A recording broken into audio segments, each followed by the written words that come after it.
Il était une fois une petite fille de village, la plus jolie qu'on eût su voir. Sa mère en était folle et sa mère grand plus folle encore. Cette bonne femme lui fit faire un petit chaperon rouge qui lui seyait si bien que partout on l'appelait le petit chaperon rouge. Un jour, sa mère ayant cuit et fait des galettes, lui dit « Va voir comment se porte ta mère grand, car on m'a dit qu'elle était malade. Porte-lui une galette et ce petit pot de beurre dans ce panier. » Le petit chaperon rouge partit aussitôt pour aller chez sa mère grand, qui demeurait dans un autre village. En passant dans un bois, elle rencontra compère le loup qui eut bien envie de la manger. Mais il n'osa à cause de quelques bûcherons qui étaient dans la forêt. Il lui demanda où elle allait. La pauvre enfant, qui ne savait pas qu'il est dangereux de s'arrêter à écouter un loup, lui dit « Je vais voir ma mère grand et lui porte une galette avec un petit pot de beurre que ma mère lui envoie. »« Demeure-t-elle bien loin ?» lui dit le loup. « Oh oui, dit le petit chaperon rouge, c'est par-delà le moulin, que vous voyez tout là-bas, à la première maison du village. »« Eh bien, dit le loup, je veux l'aller voir aussi.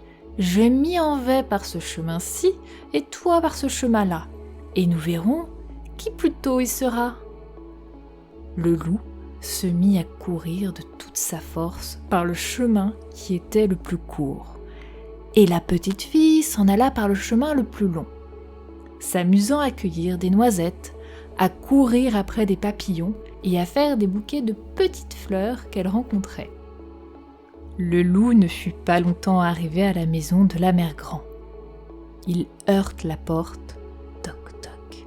« Qui est là ? » « C'est votre petite fille, le petit chaperon rouge, dit le loup en contrefaisant sa voix, qui vous apporte une galette et un petit pot de beurre que ma mère vous envoie. » La bonne mère grand, qui était dans son lit, à cause qu'elle se trouvait mal, lui cria « Tire la chevillette et la bobinette, cher rat !»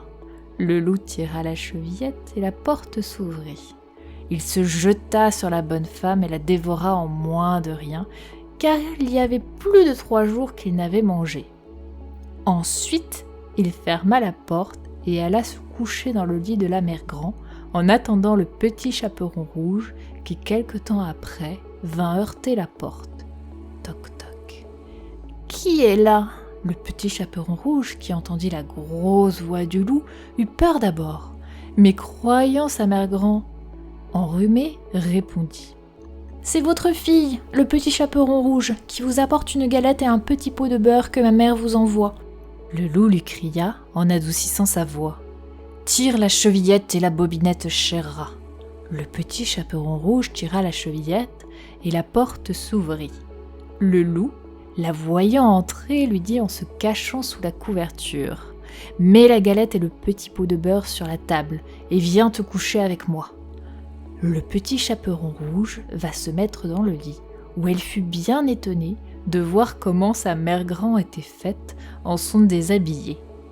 Elle lui dit « Ma mère grand, que vous avez de grands bras !»« C'est pour mieux t'embrasser, ma fille. »« Ma mère grand, que vous avez de grandes jambes !»« C'est pour mieux courir, mon enfant. »« Ma mère grand, que vous avez de grandes oreilles !»« C'est pour mieux écouter, mon enfant. »« Ma mère grand, que vous avez de grands yeux !»« C'est pour mieux voir, mon enfant. »« Ma mère grand, que vous avez de grandes dents !»« C'est pour mieux te manger. » Et en disant ces mots, le méchant loup se jeta sur le petit chaperon rouge et la mangea.